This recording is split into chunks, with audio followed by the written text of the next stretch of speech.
अच्छा, यहाँ आसपास कोई गुफा है क्या?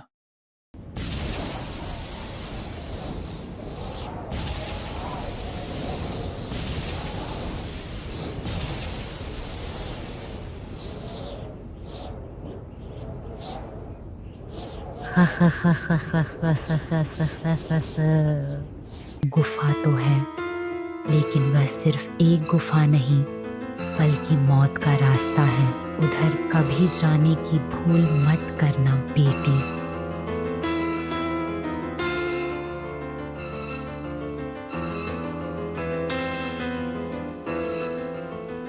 बाबा जी, उस गुफा में क्या है? आप मुझे अच्छे से बताएंगे क्या? अगर जानना है तो सुनो।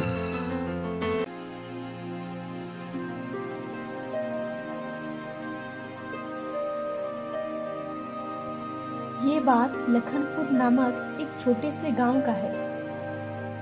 उस समय चारों तरफ ठंड का कहर था। खूब कड़ाके की ठंड पड़ रही थी। बर्फीली हवाएं चल रही थी। सब तरफ कोहरा मचा हुआ था। अरे शकुंतला, देख रही हो इस साल की ठंड? अगर ऐसे ही ठंड बनी रही तो हमसे सहन नहीं होगी। आप सही कह रहे हो जी। इस बार की ठंडी लगता है पूरी जान लेकर ही छोड़ेगी। इस बार की ठंडी हमसे कैसे सहन होगी? चलिए, हम तो सहन कर लेंगे, लेकिन हमारे बच्चे ये ठंडी कैसे सहन कर पाएंगे? सुनिए जी, आशीष का तबीयत धीरे धीरे खराब होने लगी है। पता नहीं इस बार की ठंडी क्या करेगी। आकाश, जो अभी 6 साल का था, अपने भाई के पास बैठा हुआ था और अपने भाई के लिए परेशान था। हे भगवान, मेरे भैया को जल्द से जल्द ठीक कर दीजिए। अब और सहन नहीं होता। कब तक यूं ही बेबस लेटे रहेंगे? आकाश इतना कहकर अपने माँ के पास चला जाता है और कहता है, माँ, मुझे बहुत जोर से भूख लगी है, कुछ खाने को दे दो ना। थोड़ी देर रुको बेटा, मैं देखती हूँ कुछ खाने के लिए है क्या। शकुंतला ने रसोई में जाकर देखा तो कुछ नहीं मिला। हे भगवान, अब मैं क्या करूं? मेरे बच्चे को बहुत जोर से भूख लगी है। मुझे तो कुछ समझ में ही नहीं आ रहा। ए जी, आकाश को बहुत जोर से भूख लग रही है और आज घर में कुछ भी खाने के लिए नहीं है। अब हम क्या करें? किसी तरह आकाश को मना लो। कल सुबह मैं किसी तरह खाने का इंतजाम कर लूंगा। माँ, बहुत जोर से भूख लगी है। पेट में अजीब सी कसक हो रही है, जैसे कुछ अंदर से खाली हो गया हो। भूख के मारे नींद भी नहीं आ रही। हे भगवान, अब मैं क्या करूं? मेरे बच्चे को बहुत जोर से भूख लगी है। मुझे तो कुछ समझ में ही नहीं आ रहा। ए जी, आकाश को बहुत जोर से भूख लग रही है और आज घर में कुछ भी खाने के लिए नहीं है। अब हम क्या करें? रात काफी हो गई है। इस समय गांव के चारों तरफ सन्नाटा है। कौन बाहर निकलेगा? ऐसे में किसी से खाना मांगना अच्छा नहीं होगा। सब सो गए हैं, चलो हम भी सो जाते हैं। कल सुबह किसी तरह व्यवस्था करेंगे। आप सो जाइए, मैं तब तक मेरे बच्चे के पास जाती हूँ, देखती हूँ उसकी तबीयत कैसी है।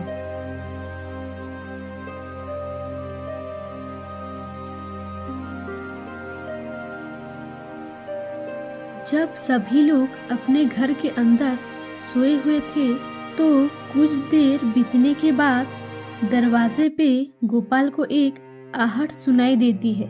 गोपाल दरवाजे के पास जाकर देखता है तो एक अजनबी गोपाल के दरवाजे के पास खड़ा था। वो अजनबी गोपाल से कहता है, भाई, चारों तरफ ठंड का कहर है, मैं रास्ता भटक गया हूँ। क्या मैं आपके घर में एक रात गुजार सकता हूँ? मुझे अभी बहुत दूर जाना है। इतने भयानक ठंडी में अभी जाना बहुत मुश्किल है। भाई, हम लोग खुद ही परेशान हैं। हम आपकी कैसे मदद कर पाएंगे? मेरे बच्चे की तबीयत बहुत खराब है। सब बहुत परेशान हैं। ऊपर से आपको कैसे मदद करें? मुझे माफ कर दो भाई, मैं आपकी कोई मदद नहीं कर सकता। भाई, आप सोचिए, इतनी रात में मैं कहाँ जाऊँगा? ऊपर से इतनी भयानक ठंडी है। भाई, मैंने सुना है इस गांव के लोग बहुत दयालु हैं, कभी भी मदद के लिए पीछे नहीं हटते हैं। इस भरोसे में आपके पास आया हूँ। मैं एक अजनबी हूँ, तो क्या हुआ, कृपया एक रात ठहरने का मौका तो दे दीजिए। ठीक है भाई, अगर ऐसी बात है तो आप अंदर आ जाओ। अरे ये क्या है जी, आप कैसे इसको अंदर आने दिए? पता नहीं ये कौन है और कहां से आया है। हम खुद परेशान में हैं, ऊपर से और एक मुसीबत लेकर आप आ गए। कुछ नहीं होगा, अजनबी है, इतनी रात को कहाँ जाएगा। आज एक रात इसे ठहरने देते हैं, कल सुबह तो यह चला ही जाएगा। फिर वो आदमी कुछ देर बाद बोलता है, अरे भाई, मुझे बहुत भूख लगी है, सुबह से कुछ भी नहीं खाया हूँ, कृपया कुछ खाने को मिल जाएगा क्या? लो, एक तो इसको हम अंदर लेकर आए, हम तो खुद अपने बच्चे के लिए खाना का व्यवस्था नहीं कर पाए, फिर ऊपर से इसको कहां से खाना देंगे। शकुंतला, जाओ और जाकर देखो, रसोई में कुछ तो होगा। थोड़ी सी दाल और चावल है जी, वो सुबह के लिए रखी थी। अगर हम इसको दे दिए तो कल हमारे बच्चे क्या खाएंगे? मैं सुबह कुछ ना कुछ बंदोबस्त कर ही लूंगा। तुम जाओ और वह चावल और दाल इसे खाने के लिए दे दो। शकुंतला ने उस आदमी को खाना बनाकर दे दी और वो आदमी चुपचाप खाता रहा और बोला, बहुत बहुत धन्यवाद भाई, तुमने मेरे ऊपर आज बहुत बड़ा एहसान किया है। मैं किसी न किसी तरह आपका ये एहसान जरूर चुकाऊंगा। अब आप ध्यान से सुनिए। इस बस्ती की उत्तर दिशा की ओर जो मंदिर है, उस मंदिर के पीछे एक गुफे में बहुत सारी खजाने छुपी हुई हैं, लेकिन उस गुफे में जाना खतरे से खाली नहीं। वो खजाना बस एक ईमानदार और सच्चाई के मार्ग में चलने वाले को ही मिल सकता है। तुम अगर चाहो तो अपना किस्मत आजमा कर देख सकते हो। पर भाई, तुम मुझे यह सब क्यों बता रहे हो? मैं तुम्हें यह इसलिए बता रहा हूँ क्योंकि तुम सच्चे और ईमानदार आदमी लगते हो। मैं चाहता हूँ कि तुम उन खजानों को वहां से ले आओ और अपनी जिंदगी को थोड़ा बेहतर बना लो। अच्छा, अब मुझे नींद आ रही है।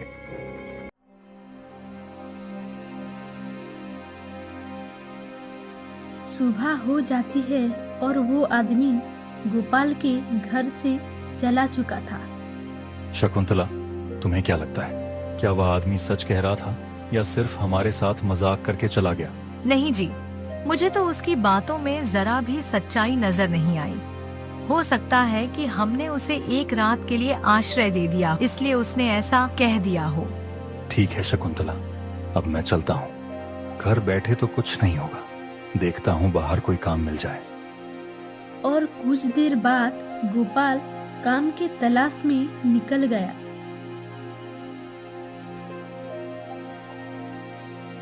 कुछ दूर बाद जाके गोपाल देखता है उस गांव का मुखिया कुछ लोगों को काम पर लगा रहा था। गोपाल भी उनके पास जाता है और मुखिया को बोलता है, मुखिया जी, कोई काम मिल जाएगा क्या? मैं बहुत परेशान हूँ, घर में कुछ भी खाने को नहीं है और मेरे बच्चे भी बीमार हैं। कृपया कुछ काम दे दो। नहीं नहीं, मेरे पास कोई काम नहीं है, तू चला जा यहाँ से। कृपा कीजिए मुखिया जी, गरीब पर रहम कीजिए।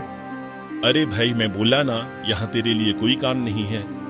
अरे तेरे घर में परेशानी है, तू समझ और ज्यादा दिमाग मत खा, चल भाग यहाँ से।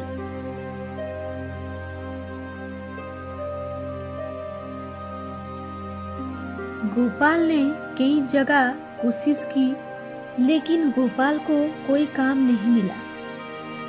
गोपाल चलता रहा, तभी गोपाल एक सुनसान इलाके में पहुंचा। फिर थोड़ी दूर जाने के बाद उसको वो मंदिर मिल गया जो अजनबी ने बताया था। ये तो वही मंदिर है जो उस अजनबी ने मुझे बताया था। क्या वह सच बोल रहा था? मैं जाकर देखता हूँ। गोपाल उस मंदिर के पास जाता है और देखता है उधर एक साधु बैठा था। उधर बैठा साधु गोपाल को देखकर मुस्कुराता है और गोपाल से कहता है, तुम कौन हो बेटे और तुम यहाँ क्या कर रही हो? बाबा जी, मैं एक गरीब हूँ, सुबह से भूखा प्यासा घूम रहा हूँ। बच्चे बहुत परेशान हैं, अच्छा, यहाँ आसपास कोई गुफा है क्या?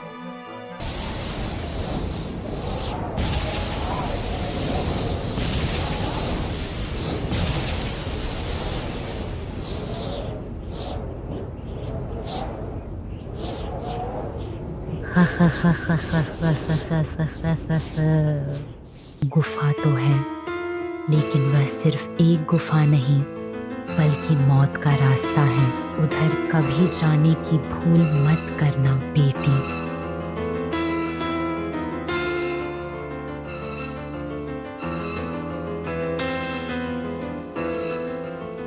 बाबा जी, उस गुफा में क्या है?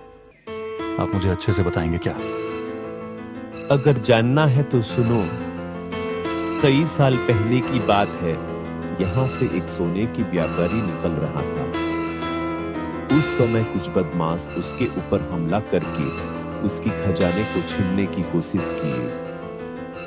तभी उस व्यापारी ने मंदिर के पीछे वाली गुफा में अपने खजाने को छुपा दिया और वो व्यापारी जाते जाते एक श्राप दे गया। कोई भी इस गुफा के अंदर जाएगा तो वो कभी भी दोबारा वापस नहीं आ पाएगा। उसके बाद वो बदमाश उस व्यापारी के पास पहुंच जाते हैं और उसका कत्ल कर देते हैं। उस समय से उस गुफा के अंदर कोई जाने का हिम्मत नहीं करता। उसके बाद वो साधु उधर से चला जाता है।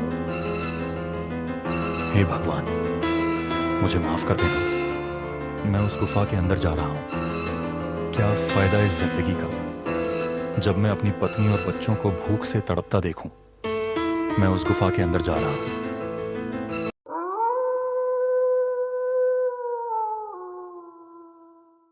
गोपाल उस गुफा के अंदर चला जाता है। अंदर गया तो दिखता है गुफा में खूब अंधेरा था। गोपाल किसी तरह साहस जुटाकर आगे बढ़ने लगता है। देखता है उस गुफा के अंदर पूरी खजाने की भंडार खड़ी थी। लेकिन तभी गोपाल को किसी का होने की महसूस हुआ। गोपाल बहुत ज़्यादा डर गया। जब गोपाल पीछे मुड़कर देखा तो उसकी होश उड़ गया। उसके पास वही अजनबी खड़ा था जो उस रात गोपाल के पास मदद मांगने के लिए आया था। फिर वो अजनबी गोपाल से कहता है, गोपाल, ये खजाना लेने की दुस्साहस मत करना। ये खजाना तुम्हारा नहीं है, ये तुम्हारे परिवार को बर्बाद कर देगा। जल्दी से इस गुफे से बाहर चले जाओ, नहीं तो तुम आजीवन इस गुफे के अंदर फंस जाओगे। अब तुम्हारी मर्जी। उतना कहकर वो आदमी वहां से चला जाता है। गोपाल एक पल के लिए घबरा गया। फिर गोपाल उस खजाने को छूने की कोशिश की। तब अंदर से किसी का भयानक आवाज सुनाई दी। तुम्हारा हिम्मत कैसे हुई इस खजाने को छूने की? क्या तुम्हें पता नहीं, इस गुफे के अंदर जो भी आया वो कभी दोबारा वापस नहीं गया। फिर भी तुम चले आए इस गुफे के अंदर। फिर वो गोपाल के सामने प्रकट हो जाता है। क्या तुम्हें जरा सा भी डर नहीं जो इस गुफे के अंदर अकेले चले आए? लेकिन तुम कौन हो? जैसा कि साधु बाबा ने तुम्हें बाहर बताया था, वो व्यापारी के बारे में। वो व्यापारी मैं हूँ और लगभग 10 सालों से मैं इस खजाने की रखवाली कर रहा हूँ। आज तक जो कोई भी इस गुफे के अंदर आया वो कभी दोबारा वापस नहीं जा पाया।